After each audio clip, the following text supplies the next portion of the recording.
Cooper, welcome to the podcast. Mate, great to be here. Back in the room. Back in the room? Yeah, back in the room. Last week you were here interviewing me.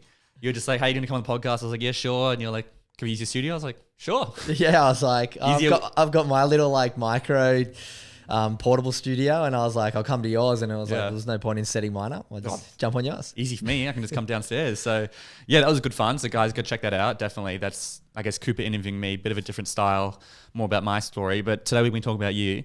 So, you know, as we're kind of talking off camera, we're both in the same space. Yeah, here we are. We should have met a year ago. We should have met 2 years ago. Absolutely. But for some reason we didn't.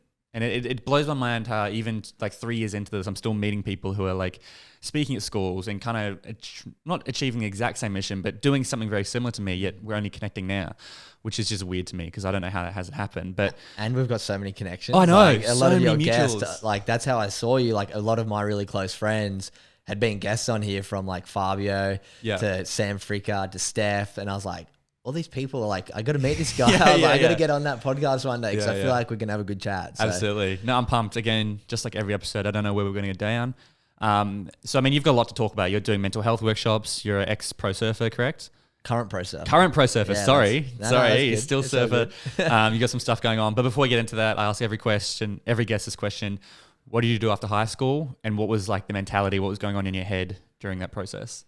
Yeah, so after high school, I was a professional surfer. I won like Australian titles when I was 16, and I'd represented Australia in junior world games my last 4 years of high school. So I was already very set on a path, like professional surfer, very head straight professional surfer. I was getting paid, like in my last 2 years of high school, I was getting paid like $30,000 a year to surf. Sick. From sponsors. So I was like, uni wasn't even in my mind. I did love school. Like, don't get me wrong. I really enjoyed school. I think because I traveled so much, I missed so much school in the last 2 years, but my attendance ended up being like, I missed one day because I went to a sports high. I was representing the school on an like international level. I was allowed to have time off. It was super weird, but well, it wasn't time off because you were I was representing the school, so it worked out fine. And then I think you actually get like extra points in your ATAR if you represent the state, and then you get like extra again if you represent the country. But I didn't end up getting an ATAR because I knew I was like going into surfing. I had like a 3-year contract after with Hurley, the surf brand. So yeah, after school, that was my main goal. I went straight into, it's called the Australasia Junior Series. So it's kind of the stepping stone as a pro surfer. You go from the junior events under 16, then you go to the under 21 events. And I had quite a bit of success there. My first 2 years after school, I got second in the junior series, like out of the like 200 people in Australasia. So my path was kind of set, and that was my main vision, my main goal. I stepped up to the world qualifying series, we call it, from quite a young age. At like 19, I started competing on the international tour. And that was kind of the goal and the path for the next, 3 to 5 years really after school. I was lucky to be getting paid pretty good money. Not amazing. I was making like 50 grand a year, but that was pretty good when I was just, something you love. Yeah, just to go surfing, and I was traveling the world and like living the best life. But my parents were always like very big on me. My mum's always like, you got to like continue education as well. Really? So I did like a business management course at TAFE that I look back and it was just a waste of 2 grand. But it kept the brain ticking over. But yeah, that was the path after school. I was just like, surfing was the big goal, the dream to like qualify for the top 30 in the world, which I haven't quite got there, but yeah, kind of shifting into other avenues now as well. Amazing. I mean, maybe let's go back even further, because I remember I was talking with one of my old mentors, and he was just like, when we were talking about like how to figure out what you want to do, there's some people in the world who just know what they want to do. Like he used Kelly Slater as an example. He was like, fuck Kelly Slater. This guy just knew what he wanted to do from like 6 years old, and then he's a world champion, right? You got in pretty early. Like, what was the process like? Were you just surfing your whole life as a kid? That was a culture that you got pretty good at it, and you thought maybe I can turn this into something? Is that how it went? Yeah, kind of. I mean, I started surfing when I was like 9, 10 years old. I had quite a bit of talent from a very young age. I got sponsored and started doing well. Like in surfing, you kind of have junior events. You have under 12s, 14s and 16s. And from when I was like 11, I was sort of in the top 2 to 3 guys in Australia my whole junior career. Yeah. So I felt like I was kind of destined. My older sister's best friend was like a little young pro surfer as well, like 3 years older. And she like won like the world juniors, and like, so that kind of path was set. The beach that I grew up at North Narrabeen was very thick, like with surfing talent. It's like kind of renowned with one of the top 2 surfing beaches in Australia. So there was a very set path really for like people with talent coming from that beach. And I was kind of the most promising from the area. Yeah. Like kind of in the northern beaches, I was like the top surfer for my age group. So it was a pretty clear set path, but I've always been very curious as to not just be a surfer. I've seen so many people have burnout and sort of loss of identity once they don't get to that goal. And I've always been very, I think like not naive that I might not get there. I've always been realistic. Like, oh, I wonder, really stick around it. Like, oh, what if not? So I've always wanted something else. And I've kind of found that now. But through school, it was kind of epic. I knew like, yep, surfing's my thing. I loved like rugby union. I played like high level representative. Oh, union, really? Yeah, I played union with a few of the guys who were in my team are like, one's captain of the Eels now, Clinton Guthers, and I used to pick him up like 3 days a week and take him to footy training. That's sick, because I grew up in New Zealand. Oh yeah. So like union's just, massive. It's huge. It's everywhere. And then like Reece Hodge, who like plays for the Wallabies now, he used to play for Manly and he'd play against me. And we were like kind of always versed each other. He was like the one gun guy from Manly and we played for Warringah and did really well. And then it was funny, like years later, like last year when I was looking for guests for my podcast, my dad's like, you should message that Reece Hodge guy. And I was like, I remember that guy. He used to smash me. And he's like, a big boy. Yeah, and he's like, he's like the main player, one of the main guys in the Wallabies now. I was like, no way. Like I haven't even watched that much Union in a long time. And I messaged him and he was like, yeah, man, I remember you. You were that surfer guy. And it's like funny how like you look back and you like look at someone playing for the Wallabies and I'm like, holy shit, like this guy ain't going to write back to me. And now I'm like, oh, we're all just like, dudes doing their thing, eh? Yeah. No, that's unreal. That's awesome. But it is interesting point when from like 11 years old, you're like, this is my pathway, because you haven't had a chance to explore anything else. So there's probably that itchy feeling in the back of your head, like, I love what I'm doing and everything. But as you mentioned, what if it doesn't work out? Or what if I retire at 25 or 30, or I have an injury or something which knocks me out and that's all I've got. So it's looking like now you've kind of shifted gears. You're still surfing, right? Absolutely, yeah. So I'm still competing and still like traveling and doing it. I'm just working out how to mold it. Like last year, I still went on the top 10 Australians that go on the Challenger series and got to travel all around the world at the end of last year. But I just got some really good advice when I was younger. I got to travel so much. Like I was looking at my old passport and I went to Indonesia, I think 9 times between 14 and 19 years old. Yeah. So I was like traveling so much and I just learnt so much about the world and so many cultures and realized like, there's so much more to this like structured life that we kind of see in Australia, from like finish school, go to uni, get a girlfriend, buy a house. Like that just seems so like unrealistic for me because I'd seen so much life all around the world. And then I got this bit of advice from this surfer. I remember it so clearly when I was like 16 and I kind of said to him like, oh, what am I going to like, what did you do? Like, what if I don't get there? And he's like, even if you're going like $20,000 debt, but you travel the world for the next 10 years as a professional surfer and don't get there, you've spent 10 years living exactly the life that everybody dreams they're having, and you've spent 20 grand that you have to pay back. Yeah. Like that's better off, because I was always real scared about money, going like, oh, I don't want to go into debt to do it. And now I'm just like, far out, what's 20 grand? Like you can just work hard for a few months and be sweet. But also like, it's an interesting point. I mean, you've listened to a few of my podcasts, you know my opinion on stuff, but like, it's like when people say, an often argument I get when I say, oh, I'm not a big fan of university, they say, oh, so if you had someone who had a degree and someone who didn't, who would you be more like to an employee? Well, it's like, well, hold on. You're not factoring in what this person could have done in the 3 years with that money. Like, it's a $40,000 degree.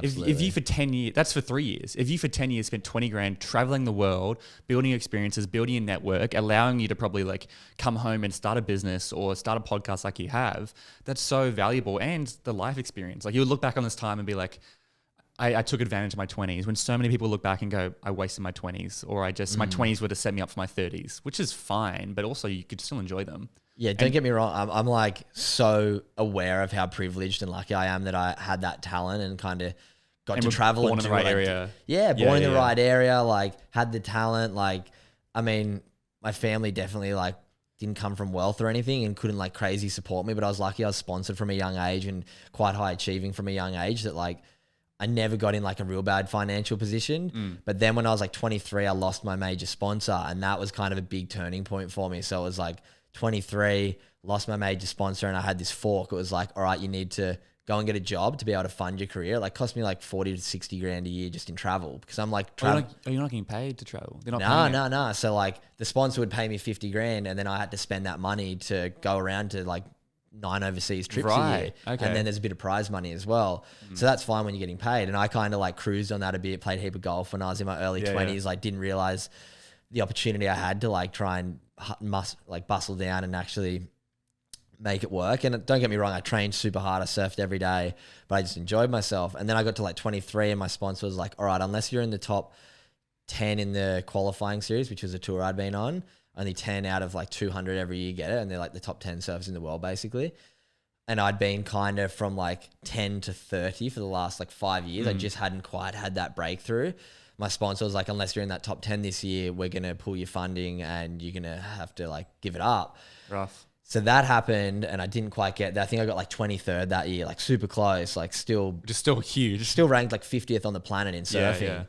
But they were like, sorry, you're not good enough. So then I had this decision to make. I was like, I didn't have any money saved because I'd been traveling like 9, 10 overseas trips a year. And I was like, what am I going to do? I can either feel sorry for myself and quit and like go get a job, or I can go work full time for like a week or like 2-3 weeks, save the money and then spend that on the next surf comp, come back, work full time. So then it was big like mental changes to like deal with that sort of ego of like, oh, like, humbling. You know what, screw this. Like, no, I'm not going to do it. No one wants to support me. Why should I like be spending? And that was a big maturity kind of shift for me. I was like, you know what, this is epic. I go and work for like 3 weeks. I did surf school work for like 6 months and it was fun, but it was just like kind of made me lose the love of the ocean and surfing because I was just in the water all day. And then I went and did like carpentry for 2 years. So I'd go and work for like 2 to 3 to 4 weeks in between events, make my like $1,000 a week laboring. And then luckily my boss would let me go away. And then I'd go away for 2 to 3 weeks for a surf comp. And then like I'd go to the comps and people and the commentators and stuff would be talking to me and they're like, oh, like I used to look at it with this mindset like, oh, I feel sorry for myself, I'm doing this. But then I just fully shifted my mindset. I'm like, are you kidding? I'm like working for 3 weeks next to other tradies and then I'm going away for 3 weeks surfing and like trying to feel sorry for myself that I'm the guy that has to work and the other guys are sponsored. But then I'm like, you know what? Perspective's everything. These guys on the work side at home aren't going away for this 3 week surfing. I'm coming back to work with them and they haven't done anything but work. Depends who you're comparing yourself to. Exactly. So that was like a big mindset shift for me and kind of that really matured me. I think it was like, you know what? You can look at everything in so many different ways. And that was a big one for me to be like, you know what? This is actually pretty sick. Like, can't complain. Like I've had it so good for so long and now I just had to shift my mindset. But yeah, it's been a crazy journey. Yeah, no, that's awesome. That I love that mindset shift. Like it's so important. You know, mindset when you enter the personal development world is that word that comes up all the time to the point where it's almost like, everyone talks about mindset, but it's like the most important thing. And it can be as simple as a little shift like that, a perspective shift. You go, I'm comparing myself to the top surfers who are getting sponsored. I'm not comparing myself to the tradies who are just still working while I'm out here surfing. Exactly. And so there's advantages and disadvantages, but if you just focus on that, and that's where like in Australia, I'm just like, people complain about everything in Australia. And I'm like, guys, you would know, you've been to Indonesia, you've been to these other countries. We have it so good here. Yeah. The fact that you're complaining about it just blows my mind. Like you have no perspective.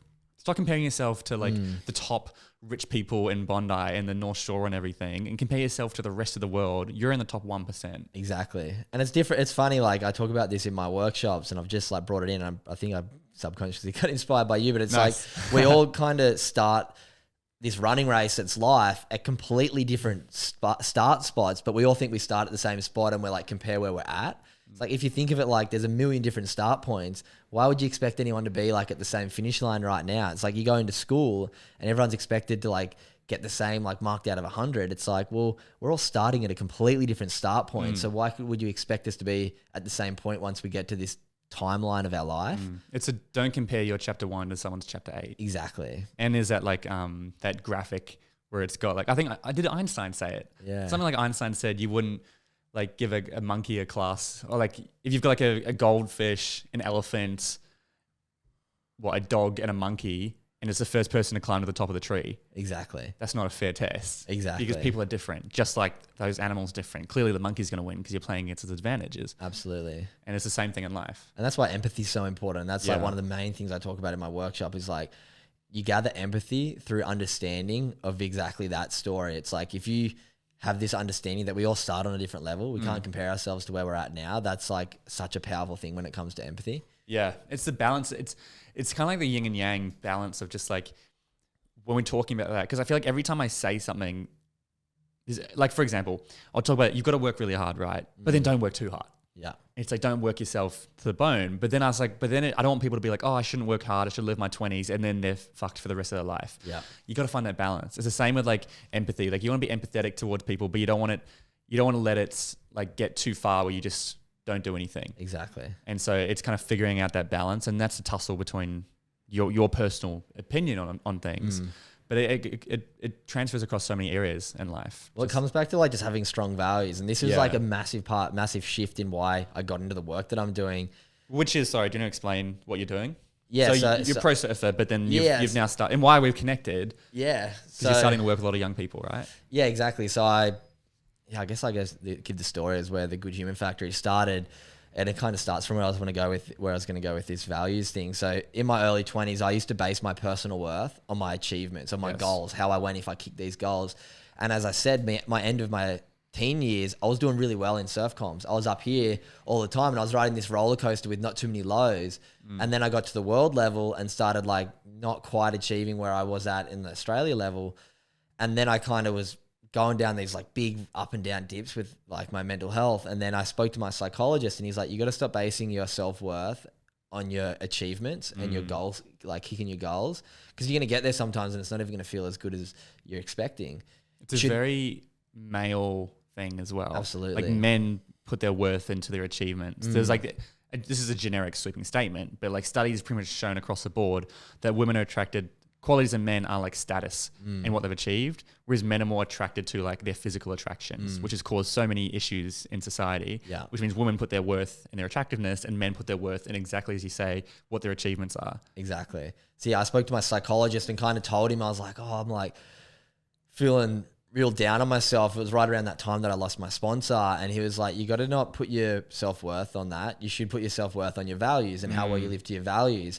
And that was kind of my start on the self-development journey. He's like, he gave me a few good books. He gave me Grit and the Confidence Gap, this other really good book by Russ Harris, and started to teach me the importance of trying to live by my values. So I did all this personal work around values and started to like improve my well-being a hell of a lot through reading a lot of self-development books and finding all these different great techniques.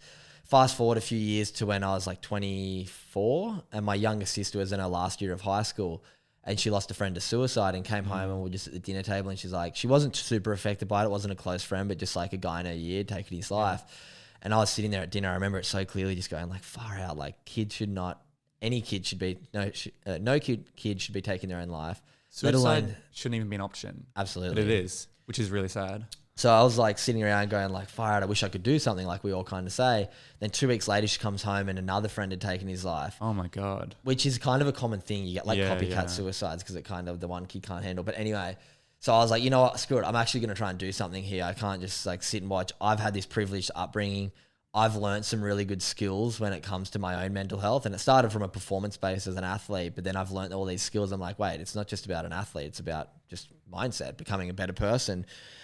And then I'd run a few surf camps for young kids. And one of the things I did in my like surf camps, like weekend camps, was mindfulness and meditation, this drill where I'd get them to lie on their back and I'd just talk them through it and I'd get them to visualize, all right, so imagine this is one maneuver that you've never done before and you really want to do it. We're going to sit here and basically manifest it and talk them through like, all right, so let's go over it 100 times. So you're lying there and they all just lie there on their back. It was like a meditation. And after the weekend camp, all the parents gave me feedback and they said all of them loved the mindfulness meditation tasks the best out of like the surfing, the skating, the training in the gym. They all loved that the most. And I was like, interesting. I didn't think much of that. And then, when my sister lost her 2 friends, I was like, far out, I want to go and help some kids. It initially started with, I'm going to go speak to young athletes because I felt like I could probably connect and relate with them. And then I went and spoke to my old school teacher, told him what I was thinking. He's like, mate, there's a big market for it. It's like something that we need at schools and someone like you, young and engaging, will probably do really well. And I remember the conversation really well. It was like 3 years ago now. I was like, sweet, I'm going to like call schools. They're going to be like, yep, young pro surfer, come on in. Like thinking it was just going to be the easiest thing ever to book workshops. I mean, 2 years in now and I'm like, it's definitely not that easy. But so then I just put together a little workshop with the different values that I kind of live by that I felt like improved my mental health rather than coming in and talking about anxiety, depression, suicide. I was like, that stuff didn't help me when I was at school and I had a workshop come in. It is very frustrating because like with Empower You, right, which is what I mentioned to you, we don't talk about mental health. Well, we do, but like it's not a mental health program. Exactly. But it also is. Like nothing's going to improve your mental health more than Empower You, in my opinion, and for bang for buck in terms of the money you spend. It's 2 days with incredible people. You're learning amazing life skills. You're dancing. You're having fun. Endorphins are firing.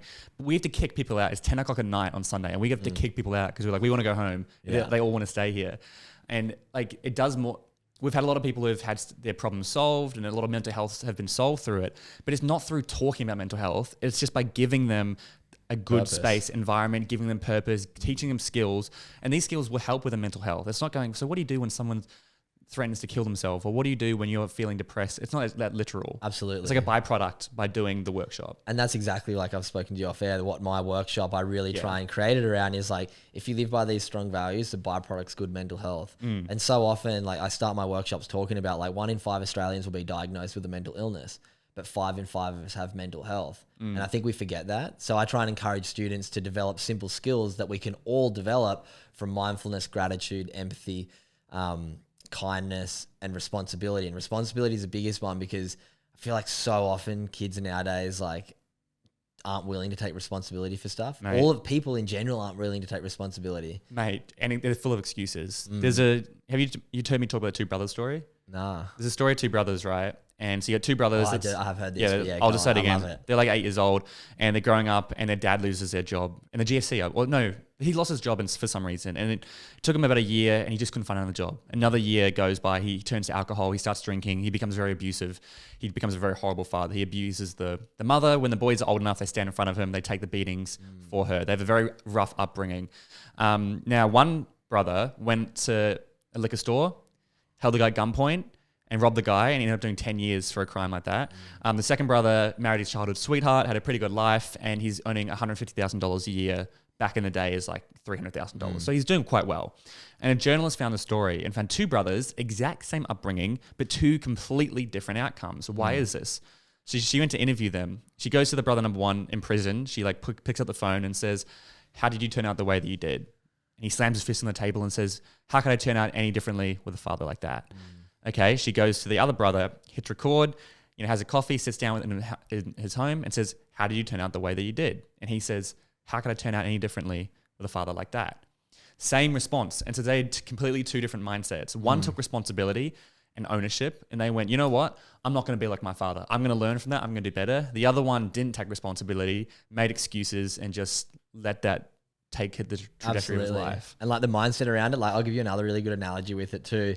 So there's a tiger and a deer both running through a field, both to survive. The tiger's running to catch the deer to eat. The deer's running to run away to survive. And the tiger and the deer are both running hard out. And the deer takes a sharp cut to the right, and the tiger slips in the mud. The deer gets away. The tiger goes home, sharpens his claws. The tiger doesn't go, "Oh, my upbringing wasn't right. My fins on my surfboard weren't right." No. The tiger goes home, sharpens his claws, and comes back the next day. So when you take a pon on yourself, what's going on in your life, and you take ownership on what's going on, then you're going to be taking over your life and controlling your life.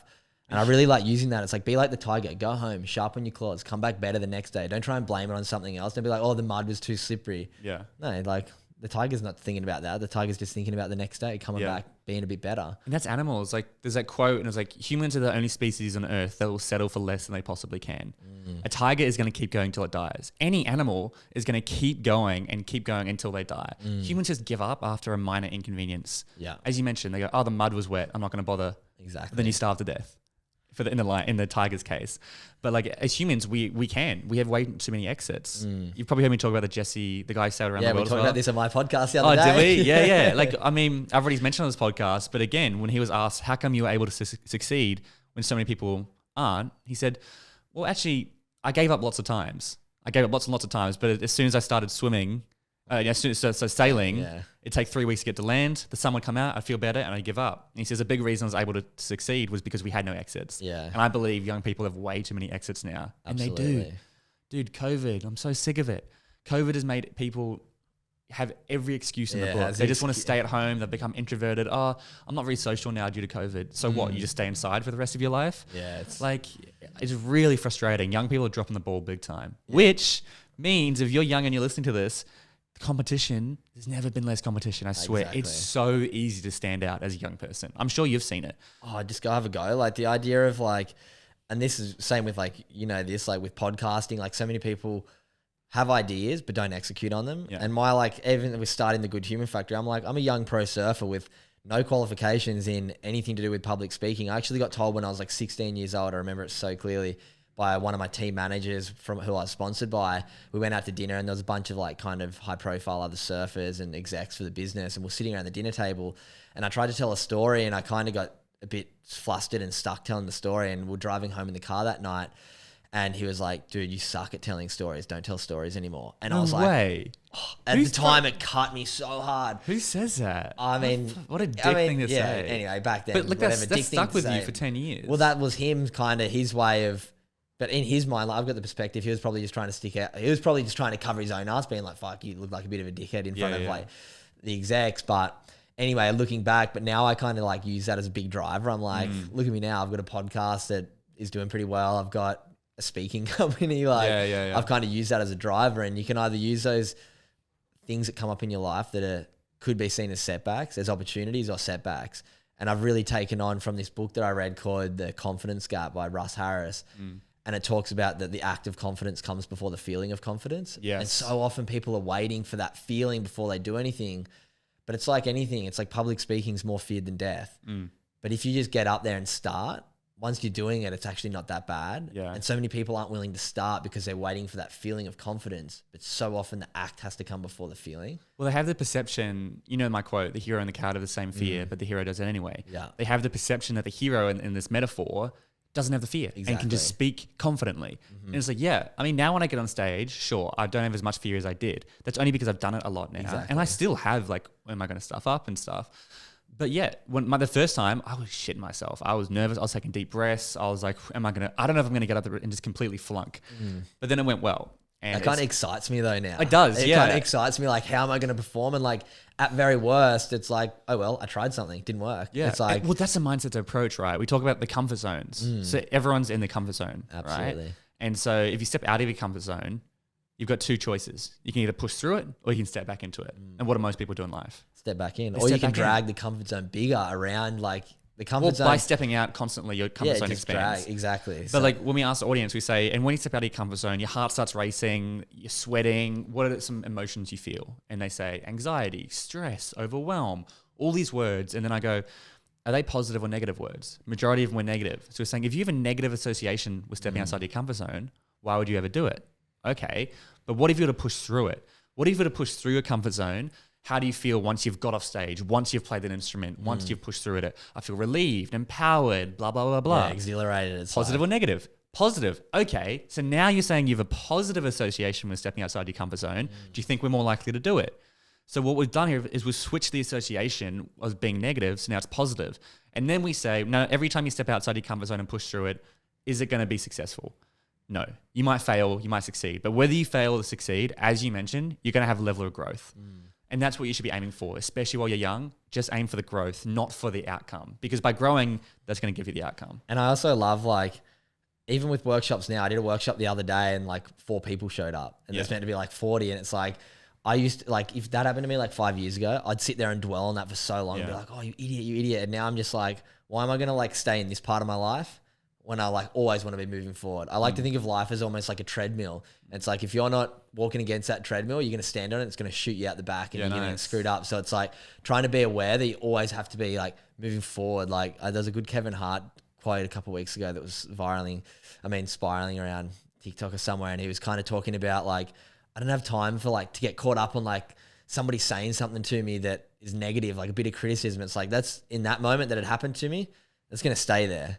Why am I going to let that like carry with me and it's just going to slow me down through my life? It's like, sweet. It's like putting rocks in your backpack. Yeah, literally. It's so true though. And so many people suffer from this when they go to a party and then they go home that night and they just think about everything they said. Oh, we all do it. And I do it as well. But like, I definitely don't do it that bad. But we were talking with these girls one time and they were like, yeah, I go home and I sit in bed for like 2 hours thinking about everything I said. I'm like, that sounds awful. Exactly. And they're like, it is. And I'm like, how do you gotta stop that? Like, because fact is, if it's in the past, it's in the past. You can't change it. The only thing you can do is make sure you don't do it again. Exactly. That's the only thing to look forward in the future.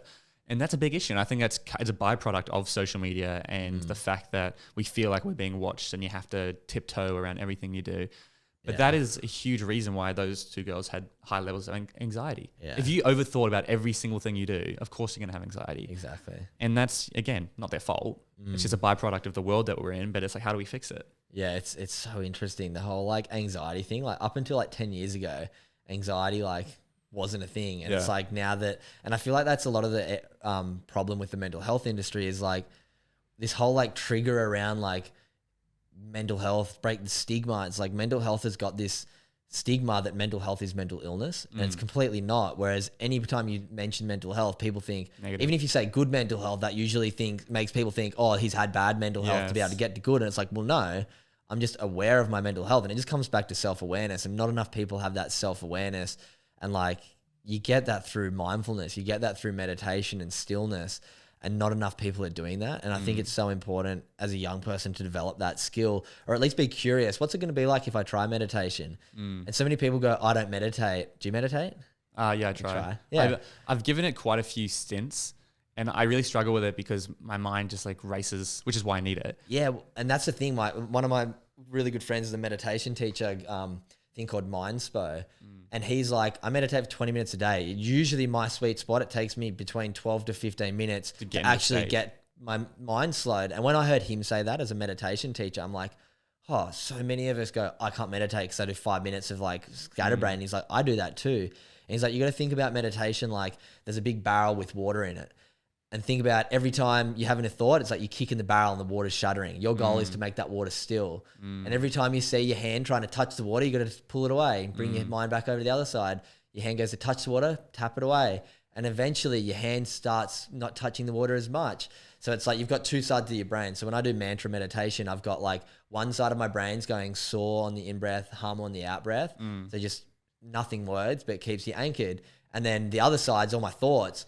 And every time like this side's trying to touch the water, this side touches it and it brings it to saw, hum. And then this one comes back in to touch it. And it's like eventually the water goes still, and it does take 12 to 15 minutes usually. For a pro. Yeah, for a pro. So the more that we can have this, and he likes to say there's no good or bad meditators. There's just someone who meditates and somebody who doesn't meditate. And the more we can market it like that, the more people will actually get more into it. Well, meditation's a classic example because it's like 10 minutes of your day. Like every single person on this planet has 10 minutes in their day. Yeah. Don't care who you are. So if you're saying you don't have time, it's bullshit. I can tell you with absolute confidence. Wake up 10 minutes earlier. Yeah. Whatever, go to bed 10 minutes later. Like it's very easy. But it's just one of the things people just can't stick to, including myself. Like I actually love the Wim Hof breathing because it gives me something to do. Yeah. I can like focus on the breath and you feel it. And I love that kind of tingling that we do. And that's only like 12 minutes. Yeah. And you can extend it. And like you can feel yourself like when you hold your breath for a minute and a half or 2 minutes, you're like, oh my God. Yeah. I never thought I could do this, but here I am. So I think that's great. But it is a classic example of one of those things. It's like, why can't people just do it? It's creating habits. It's the habits are hard. So like habit stacking. I don't know if you've heard of habit stacking before. James Clear, Atomic Habits. Anyway, so a great book, by the way. Yeah, amazing book. Make sure you get that. But so now what do I do with like breath work? I used to like, and I was speaking to my friend Alex Hayes about this yesterday, trying to find the time to do my Wim Hof. Now I'm like, I used to always snooze my alarm.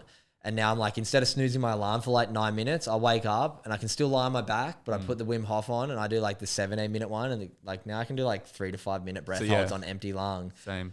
And well, not 5, but 5's huge. I can do like 3 minutes. Yeah, it's like crazy. But because I'm a surfer, I've kind of had to do breath work for ages. But anyway, so now I wake up and like to stack it on top of my habit, instead of getting straight out of bed, if I want to still like give myself that extra 20 minutes of lying in bed, I'm like, all right, let's actually actively do something. So I put this 17 minute Wim Hof on, put it next to my pillow, just lie on my back and just actively wake myself up by doing this breathing. And then I feel like I've ticked a goal. Sick. And it's just like, sweet, I've got my extra 20 minutes that I wanted in bed, but I've ticked off my Wim Hof breathing for the day.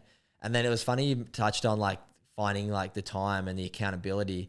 So I've got this thing with the Good Human Factory called the 1% Good Club. These are accountability groups. So you're 95% more likely to stick to something if you have an accountability group. Yeah. And what I learned from that was I was like, I've got a mental health business. I always promote meditation, but I'm not doing it. I'm like missing days. I was like, I need the accountability. So I did like an Instagram reach out, like, would anyone want to join an accountability group for meditation and then gratitude? Two things that I always talk about are super important, but I wasn't doing them every single day. So I was like, surely we can dedicate 1% of our day, 14 minutes to our mental health. And like everybody hopefully listening can agree, yeah, I can dedicate 1% of my day to my mental health. So I started these accountability groups where every morning I send a 10-minute meditation, and every night I write 3 things I'm grateful for. I put it on my story and then I send it to these groups. And in the last, I'm on day 250 right now, and there's like I think there's like 820 members in the group now. Yeah. And every day they get the meditation, and every night they get do their gratitude. I think last week I like do it for my podcast. They had like 2,400 gratitudes written in for the week. That's awesome. So it's like just having that accountability group helps. So yeah, anyone out there listening, send at the Good Human Factory a DM and I'll add you into. I need to join that as well. Yeah, you should. I'll put you in one. It's super interesting. It's like, and there's like right now there's 30 groups, and you'll like this as well from like a content sort of point of view. Normally people go, oh, why don't you just do it in one? The logistics sound like a nightmare. And I'm like, I tried to do Facebook group and it didn't work. So what I've noticed by having these micro communities of 30 people, they read the gratitudes of the same 30 people every day. Right. So people are supporting each other. Like, oh, I've had a bit of a bad day. I'm going through something. You get like 15 people right back going like, oh, I'm so sorry. Like if there's anything that I can do. I've had like people, everyone's complete strangers when they get put in the group. I've had people like meet up and like are best friends now from it. Yeah. It's so weird that like your $1,000 thing, if you just put your hand up and say yes and go, you know what, I might try this. I might be curious about this 1% club. I might get added into it. Yeah. You might get into a group that's not active, but you might get in one way you become best friends with people. Well, that was like with the 530 club for me. I had actually, because I knew the guys who started it. I didn't know of them, but I had mutuals and they were kind of in the area where I lived in Cronulla. And so I kind of knew of it, I just never thought anything. But then my friend was like, I had kind of mentioned to him, I was like, dude, I just feel like I don't have that many friends in this space. Like I want people who are doing cool stuff. Yeah. He's like, join a 530 club. It's changed my life. And I was like, what's this? I was like, all right, I'll do it. Like at this point in my life, I was like, I'll do anything. Yeah. I didn't care. And so I was like, all right. So one morning, I remember I was like super nervous when I went to sleep. I was like stressed because I was going by myself. I had to wake up at 5 to get, it was a half-hour drive. So I had to wake up at like 4:55. So I woke up, I went there. It was fine. There were some people there, met them, read my book. Then I went the next day. And then a week later, this guy, Ori, comes, and I didn't think anything of it, but turns out he started the program. Nice. And then we became like best mates. Then we started going to the gym together every morning. We've helped each other with all the stuff. I'm now helping run the company and all these other things. That all just came because I said yes to going that one morning. That's sick. And it's like, imagine if I was just like, no, I'm tired. Surely you've read the 5 a.m. 5:30 club. I actually haven't. Robin Sharma? Yeah, I actually haven't. And it's a sick book. I know it's a sick book, but I feel like I don't need it. Like I wake up every morning at 5:45. He's a great author. I think he did The Monk Who Sold the Ferrari too. I love, it's like self-development, but in a storytelling. Yeah, I should read it. It's really interesting. That's how I want to write my book. Yeah, I've read a lot of great self-development books that are like very sciencey. Yeah. Whereas his ones are like, it's like reading a story, but through the story, like you're learning through the storytelling. Which is the best way to learn. Which is great. Like The Monk Who Sold His Ferrari is really interesting too. Yeah. Just like, I should definitely read it. But I thought because of the 530 club, that would have, I'm sure that's probably where it started from. I'm sure that a few people must have read that book because it's like, all about that, like finding that time at the start of the day. Yeah, that's it. And that's what the 530 club is all about. So I actually haven't read the book, but I should read it, but I don't know if I need it. Yeah. It just, I already do it. So like a lot of people read the book because like, I want to wake up. Yeah. But that was a great example of just saying yes to something. Absolutely. So, and that's not my issue. So many people don't say yes. Even I mentioned to you about this property opportunity I've presented. I'll just say it. I don't care if they're listening. But like I had 25 people, some of my closest friends, some of the people that I respected most as young people who had said they were interested. I put it out to a bunch of people. I said, hey, I've got this opportunity. Who's interested? I can help you get a property in Sydney. You don't need to have a huge amount of savings or like a massive income. I can help you. We put on a workshop and one person came and I was like, that one hurt more than any others I've had. Especially when you're trying to do something to help your friends. And I was like, are you kidding me? Like, I don't know. What do I say? Like, I just got it. I was like, I'm literally trying to help you get a property. Something that you probably think is unachievable. And these people just go, and no one showed up. Well, one person showed up. But they were people that I thought were good quality. And they are still good quality. They just didn't show up. Some might have been busy, blah, blah, blah. But it's like very frustrating. And it just highlights, if you just show up, it was 3 things we say. And I say, just show up, stay in the race, and do more than is asked of you. If you do those 3 things, you're going to go so far in life. You're going to be ahead of First of all, very few people show up. Second of all, very, very few people stay in the race. And then the 1% do more than is asked of them. That's like podcasting. It's like we talked about the other day. It's like, 85% of podcasts don't get past 7 episodes. And it's like the audience are done thing. It's like trying to just give everything that extra couple %. And that usually gets you past so many because people just give up because they have exit strategies. Like, well, they say if you give 100% effort, you'll get 100% return. If you give 99% effort, you'll get 50% return. If you follow what I mean by that. Yeah. Like you have to give like 100, we say 110%, which, doesn't exist, but it's that mindset of just going, because 110% doesn't exist. Because it's like, if you get told to do this, do extra. Exactly. Yeah. It's like with the podcast, it's like my sort of journey through my podcast was like, I was with Podcast One for a while and I'd like give them the audio and they would edit it, they would create the assets, and like I was kind of not disappointed with the assets. Like looking back at them now, they're so different to what I do now because I've been super inspired by what you do. But I'm like, if I want to actually grow, I can either complain about what they're doing or I can take it on myself. And I said to him, I was like, I want to go to 2 episodes. I want to go to 1 episode a week. I was on fortnightly and I was like, it's not growing at the rate that I was hoping for because it's just hard with no consistency. It's hard. Whereas now I've taken on way more workload. I took it off and made it more independent. I'm working with some guys, but they kind of just help with sponsorship side of stuff. But now I do like all the editing, all the assets. I feel like now that 110%, but now I'm seeing this growth on a like trajectory that is going to get to the place that I want to be at with kind of the people listening.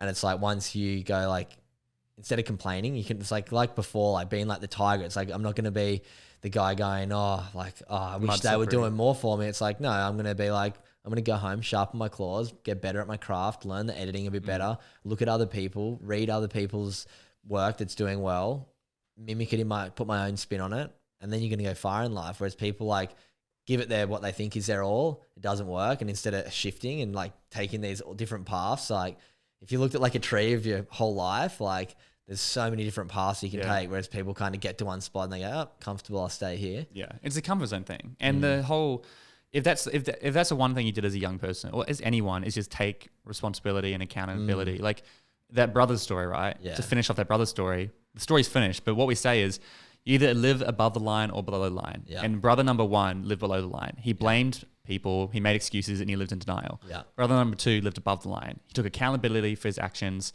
he took responsibility, and he took ownership. And it's like in life, just take accountability, responsibility, and ownership for everything. And here's the important thing. It doesn't matter if you're right or wrong. It's not about right or wrong. It's about outcome. Absolutely. You were correct. Podcast 1 wasn't doing what you needed them to do. So you could easily just say, yeah, it's their fault. It is their fault.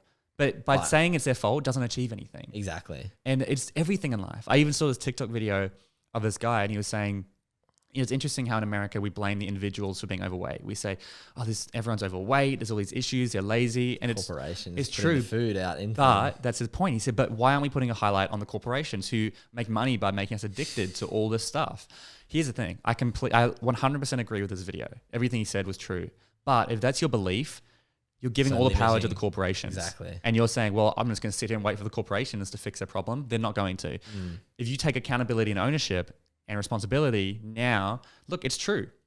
Yeah. It's true the corporations are at their fault, but you're still in control of your health, as you know, and you can control what you eat. Yeah. One thing I came up with this line, I don't know if I heard it somewhere, but I'm pretty sure it was something I came up with, but it was maturity is when you stop blaming. Yeah. I know so many people who are far older than me that just try and find a blame for everything and an excuse for everything. And I just love that line of like, maturity is when you stop blaming. And like, you can be, exactly, it's just taking responsibility and accountability. So the earlier you can listen to that mindset and the earlier that you can take on that like maturity is when I stop blaming, that's when you can really start, taking over your life and not actually trying to find excuses for stuff. It's like, it's like you can always blame something. Oh, always. It's like growth and fixed mindset. Yeah. And do you know what's funny? That flip chart we draw up above the line, below the line, it's called. We draw about 60 flip charts that empower you. We've polled our audiences. That's the number 1 flip chart. Yeah. That idea. I just explained it to you. That key idea of accountability, ownership, responsibility, or living below the line. Yeah. And so whenever you think, is this above the line or below the line? It's a good metaphor because like I'm either above the line or below the line. Absolutely. And everything you've just kind of said, like when you lost your sponsor, it's like, if you lived below the line and you wanted to make excuses, you could justify not being a surfer anymore. I could have quit and got a full-time job and just been like, oh, sweet, I had my chance. Mate, there's unlimited excuses you could have made, but you didn't. And you went, all right, how can I grow from this? How can I overcome this? And if anything, it probably made you stronger. Absolutely. And so that one idea is so valuable when it comes to young people, especially because they're just so full of excuses. Like, I'm sick of it. So if you're listening to this, don't be full of excuses. Like, take the change. Just find the way. It's honestly as simple as a mindset shift. Just now that's on your front of mind, and whenever you're doing something, was that an excuse? Was that an excuse? And the thing is, the key point, as I mentioned, even though it's true. Yeah, it's hard. It's like I like this kind of like analogy of like be like water. Like think about like a drop of water going down like a stream. If it runs into a rock, it finds a way no matter what. It just goes further down the stream. It's like the more you can be like water and be malleable and actually try and like move your way around stuff. Like it's like, I don't know. I just feel like whenever I get stuck in a situation, I'm like, be like water. How can I find my way past this what looks like a roadblock, there's always a way past. There's always a way to overcome. And if you had no rocks or no roadblocks, you probably wouldn't be that satisfied in life because you haven't gone through any struggle. Exactly. It's like any movie, any video game, you basically, the whole movie is the character going through a struggle, figuring it out. The whole video game is you solving stuff, figuring it all out. That's the fun part. Exactly. If all you did was just have an easy life and nothing came, then you wouldn't appreciate it. They say like in order to appreciate the highs, you have to have the lows. Absolutely. Because by having the lows, you now appreciate the highs. Oh, that's why like gratitude is so important. And it's like such a powerful mindset when it comes to mental health. Like my dad said to me so much when I was a kid, appreciation, not expectation. Appreciation, not expectation. And at the time I didn't realize what he was talking about. I remember it's funny, I went to watch my sister play netball one day and I was like, can I have $5 to go get a Magnum at the canteen? And he'd give me $1 every time. And he'd be like, go get an icy pole. And I'd be like, you're such a scab. And he'd be like, come on, mate, appreciation, not expectation. Yeah. And now I know he was just talking about gratitude. Gratitude is just like looking at what you've got compared to what somebody else doesn't have, rather than looking at what they've got compared to what you don't have. And it's like such a simple mindset shift. And then you can really make such positive changes. Like, and a good way to like habit stack that I talk to the kids about at my workshops, I'm like, what's something that you do every single day? And I go, does everyone brush their teeth? Yeah. Everyone's like, yeah. So I'm like, when you're brushing your teeth at night, remember this. While you're looking in the mirror, instead of thinking like, oh, what's going on tomorrow? Think back to your day and think, what are 3 things that went well during my day today? So while you're brushing your teeth, use that as a trigger. Use that as that habit stack. Like, all right, I'm brushing my teeth. I've got a minute right now. What are 3 things that went well during my day? That's a great one. And it can be so simple. Like, it doesn't have to be like a massive achievement. It can be like, oh, I ate this bit of food today and it tasted good. I had this really nice conversation.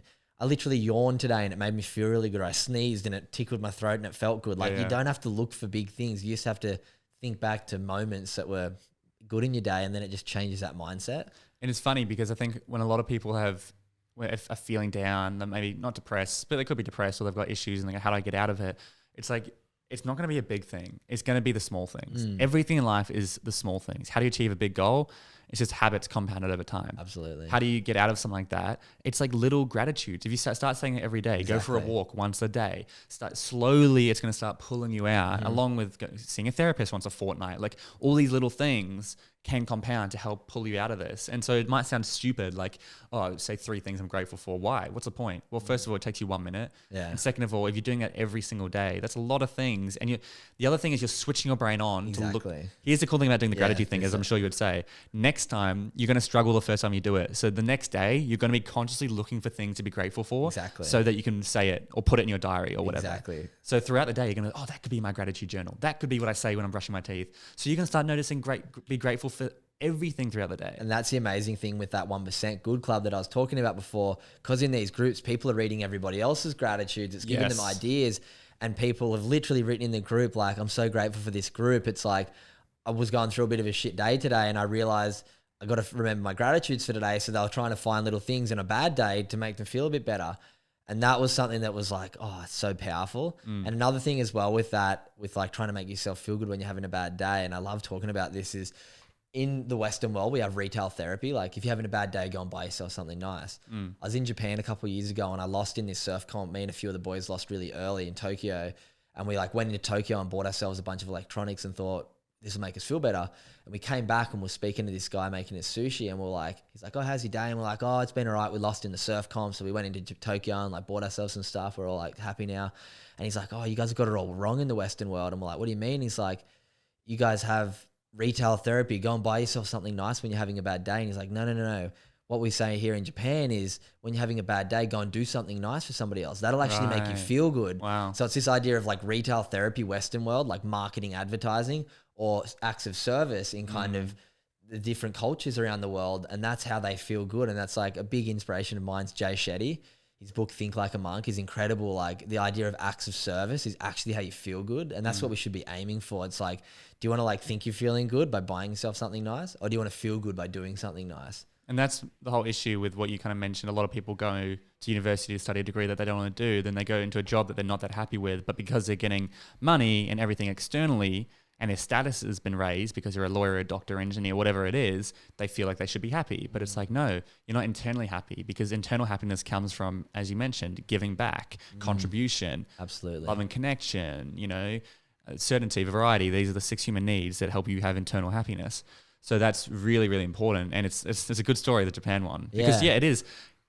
you should be buying yourself gifts when if you won the comp, as a reward for yourself. Exactly. And it's a huge thing. Like retail therapy is just like, I've actually never even heard. You've never heard the concept retail therapy? I think I've heard of it, but I've like never girls done when they're having a bad day, they go and buy themselves something nice. But and what I put it down to was very kind of cliche. Yeah.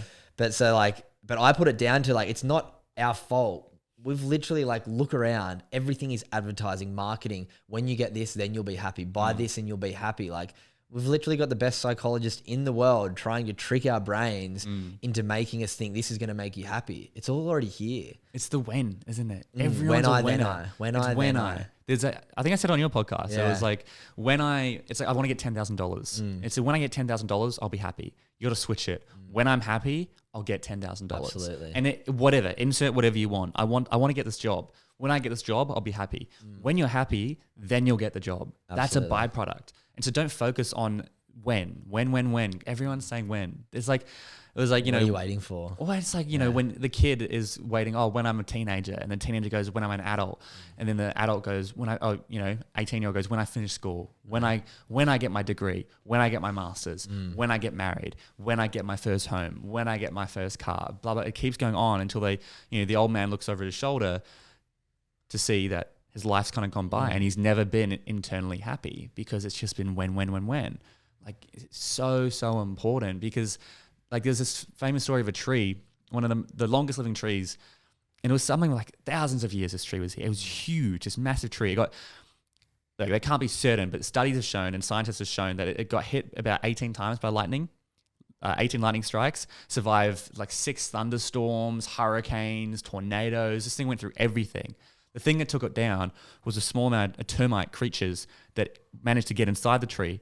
And over about 10 years, they slowly ate away the inside of the tree until it collapsed. And often in life, it's not the big things that take us down, but the little things over time. Absolutely. I actually saw a really good video recently, and it's like a guy's holding a cup of water and he goes, how heavy is this cup of water? And people go, I don't know, like a kilo or 2. And he goes, think about it as if it's a cup of water. I'm holding it right now. Yeah, it's a kilo or 2. After an hour, my arm's going to get pretty sore. Sure. After 4 hours, it's not going to feel like a kilo or 2. I'm going to barely be able to be holding it up. After a full day of holding it, my arm's going to be completely sore. I'm not going to be able to hold it. So it might only be a kilo, but it's like when you have these negative thoughts in your mind. If you're holding onto those negative thoughts for more than just momentarily, sort of digest them. It's good to have negative thoughts, learn from them, digest them, and then put them aside. It's like holding that cup of water. If you're trying to hold out a cup of water all day, it's going to kill you. Yeah. They might be something small, but the longer that you let it build, it's going to become bigger just by the overall overthinking about it. Well, that's like Atomic Habits, right? He talks about like everyone has positive associations with habits. Like, habits are a good thing. No. Just as bad. They're just as bad. What's the first thing you do before you make good habits is remove your bad habits. And so have a look in your life. What are the bad habits you have? An easy first one. What is the first thing you do when you wake up? If it's go on your phone and scroll or whatever, that's not good. Yeah. Don't hit snooze. Like, I've actually never hit snooze in my life. Good idea. Not to sound like a fucking, I know people be like, oh, snooze sucks though. It's 9 minutes. It's like, I'm going to like turn my alarm off. If I know I've got like another 20 minutes, I'll like. Well, I didn't know it was a thing. So I was just like, I've always had the stakes. If I sleep, then I miss out. Yeah. And so I've just I've never hit snooze. It's just such an easy out. It's that whole quit. You know, if humans have an opportunity for an out, they'll take it. Snooze is a perfect example. Exactly. If you have an opportunity to take it, I'll just hit snooze. Yeah. We love to take it out. So where was I going? Oh yeah, what's the first thing you do when you wake up? Yeah. That's a probably good spot to start. Yeah. Is it a bad habit? You know, do you just get out of bed? Morning routine is so powerful. Like, when I'm like, when I'm in like, when I'm in good routine, like, I mean, here I am with excuses, but like, I'm like down at my parents right now and it's like not in my environment. Whereas like if I'm at home and I'm in good routine, I'm like, wake up, do my Wim Hof. I still do that here, but then I'm like, read for 20 minutes, meditate for 10 minutes. Yeah. Go for like a walk on the beach. And it's like, you feel so good when you start your day like that. And you know you do, yet we all like kind of divert from it. It's funny. You feel good every single time, yet sometimes you question whether you should do it. You wake up and you're like, should I do it? Even though I know I'm going to feel good, because at that moment it's pain. It's not literal pain, but it's like, I can't be bothered to get up. Yeah. And so, morning routine is super important. I have that association with yoga. I'm like, every time I do yoga, I love it. I get stuck into it for a few weeks and I'm like, why do I not do this? I know how good it makes me feel. And like, I haven't done yoga in a year right now. So I'm like, it's honestly the same with meditation. Yeah. I haven't done meditation in a while. Actually, since I moved out here, I just kind of broke the habit. Because I've been doing, I I've got so much else going on. Again, I can make excuses. Exactly. It's like we catch ourselves out. That's the best thing. I can make excuses, but the fact is I just haven't done it. Yeah. There's no other, I just haven't made it a priority in my life. And I think I should. Like, I'll join your 1% I'll add you into one. Because I love the Wim Hof thing. Yeah, Wim Hof is so good.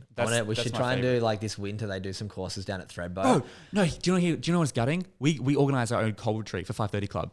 We had 20 people coming. We had 2 facilitators trained not by Wim Hof, by like his organisation. Yeah. We're going to go up to Threadbow. We're going to walk up Mount Kosciuszko in like underwear. I think I might have been. Was it through your thing? No, I was like one of my friends organised it for me, him, and my friend Alex Hayes. It was like $5,000 to do it, and he paid for it for us. And then COVID made it not happen. Yeah, same COVID. It might have been the same one. Imagine if we crossed there. Oh my god, yeah, COVID made it, and it sucked. It might have been the same group. We finessed a really cheap deal. Yeah, we were like $1,000 ahead. Wow, or like 800 or something. So I was pumped. It was going to be a whole weekend, and then it got cancelled because of COVID. It was meant to be 5 days. I'm spewing back. Oh, 5 days. Yeah. Ours was just the weekend. It was like Friday, Saturday. I want to try to get over there one day. Alex is like friends with Wim Hof's son. Like he gets sent all the books before they come out. So he's like, we might be able to go do it with Wim one day. I'm like, I'll come. I'll let you know. Bring me along. Sick. It'll be so fun. It's super scary though. I started doing cold showers to prep for it, just because I was like, man, I don't want to get hit hard. Have you done many like ice baths? I haven't done many ice baths. I just haven't the opportunity. I had a chest freezer at my house for a year, and it would go like -4. You'd have to crush all the ice off the top of it, and like, cool. Oh, we did some gnarly ones in the end. Yeah, I want to do that. It's saying that's the one thing our morning routine, because I think I told you that we go to the hotel nearby. We've got this sick morning routine with like a gym, a sauna, steam rooms, a pool, a spa. Then we sit by the pool and do work and everything. We're like, the one thing that's missing, we just need an ice bath. Yeah. It's like, oh, damn it. Yeah. Ice baths are gnarly. But one last thing I wanted to talk about quickly about like service and kindness. Yeah. So I did a course last year. Yale University put out this like short course called The Science of Wellbeing. And one of the studies that they had, it's like literally shows that kinder people are happier people. There's a lot of data that comes to back that up. Doesn't surprise me. So they gave like 1,000 people $20, and they gave them a happiness test in the morning and at night, and they said you can spend this $20 on yourself or you can spend it on somebody else. At the end of the day, 900 people spent it on themselves, bought themselves lunch or whatever, and 100 people took somebody else out to lunch. Who do you think rated higher on the happiness test? The 100. And it's not to say that you have to go and buy something for somebody else. It's more so that the people who are willing to like give somebody something else, something of theirs, are rating higher on happiness tests. So there's like, they had hundreds of all these different examples, but that one stuck out to me, and it's like, it's so powerful, the idea that kinder people are happier people. Yeah. Well, one of the things we do at Empower You is we could talk about a GV, which is a gratitude video.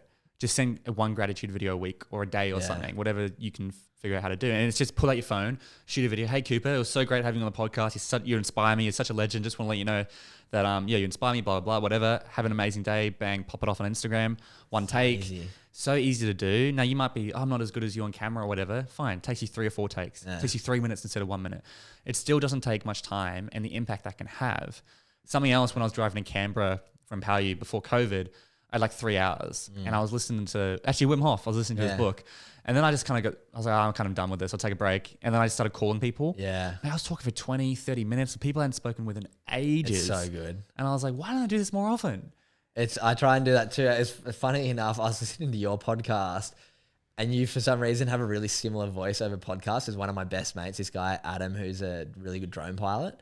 And I was like, oh, I haven't spoken to Adam in ages. Yeah. And after hearing your voice, after your episode finished, I was like, I'm going to call Adam. And I called him. He was like, man, you don't know how much it meant to me. Like, I haven't seen you in ages. It's like those simple little it's not even acts of service. It's like being kind is like selfish because it makes you feel better too. It's like this like hack. It's almost selfish. Yeah, it's literally is. But it's like the gratitude videos, as much as it makes that person feel really good. Like in my workshops, I get the kids to fill out a gratitude card and write 3 things that they're grateful for somebody, and either give it to them. I tell the kids to stick it on their fridge if their parents are going to read it.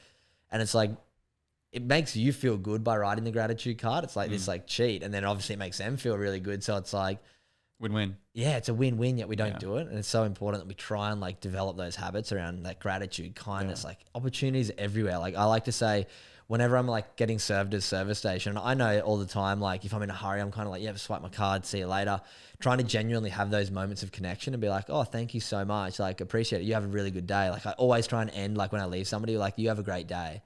Just a few words can change somebody's day, and it makes you feel good too. Yeah, absolutely. I think even this conversation to have me going, I should do it more often. Yeah, exactly. Like, they're just reminders. You forget, you slip.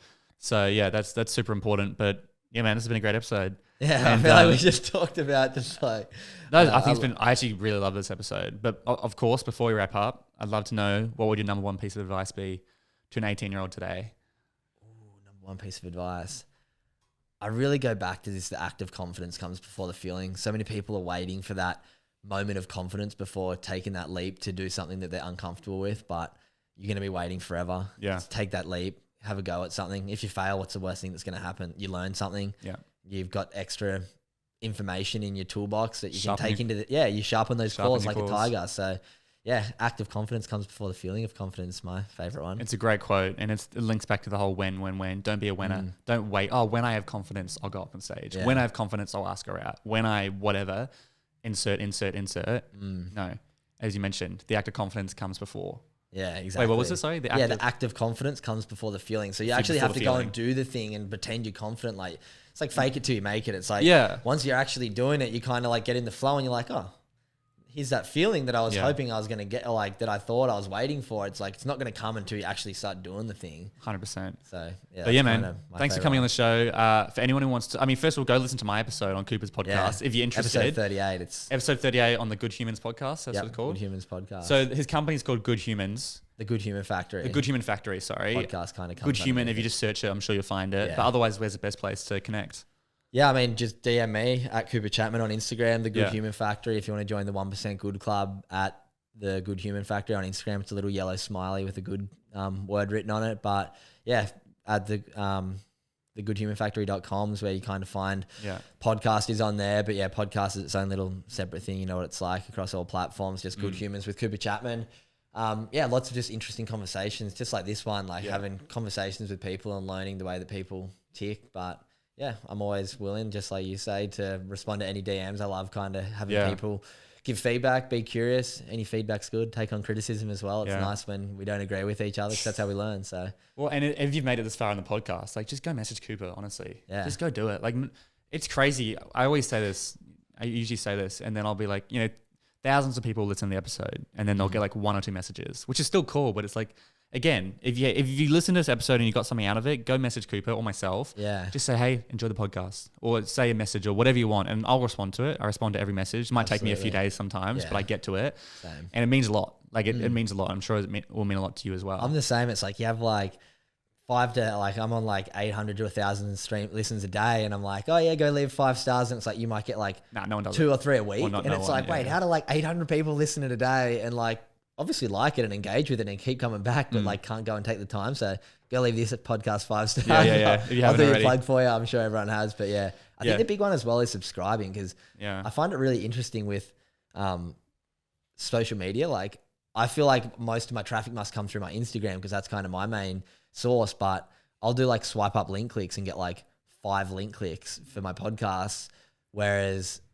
it gets like 800 downloads a day, and I'm like, where are these people coming from? And I think it's like people are coming actually through like podcast platform and subscribing and like actually engaged in it, but don't come back through social media. It's a weird dynamic. Yeah, it is weird. I'm not 100% sure. Most people come from TikTok for me, but then it's still grown from there, so it's hard to tell exactly. Yeah, it is really hard to tell, but yeah, man, thanks for coming on the show, guys. Go reach out to Cooper. Great advice, and we'll stay in touch. Yeah, thanks for having me. Thanks, man.